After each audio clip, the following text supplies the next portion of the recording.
lidhja e fortë me Zotin, raporti i fortë me Zotin, raporti i fortë me botën tjetër e çon familjen në një lidhje shumë më solide, sepse unë besoj se ka Zot e si pasojë, besoj se jemi të gabueshëm, besoj se synimi nuk është vetëm jeta e kësaj bote, besoj se ne i shërbejmë njëri tjetrit për një synim shumë më të madh që është kënaqësia e Zotit, që është bota tjetër, që është krijimi i familjes, që është sjellja e fëmijëve në jetë, që është rritja e një brezi të mirë edukuar si në besim, si për jetën.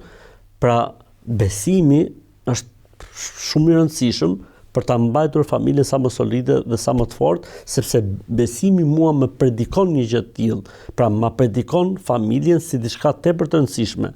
E përmend Kurani, e përmendin fjalët e Profetit alayhis salam dhe shumë gjëra janë thënë në Islam si të ruhet dhe të mbahet familja. Për këtë arsye tha, më i miri në mesin tuaj është ai që është më i miri me familjen e tij. Më e mira në mesin tuaj ajo është që është më e mira me familjen e saj.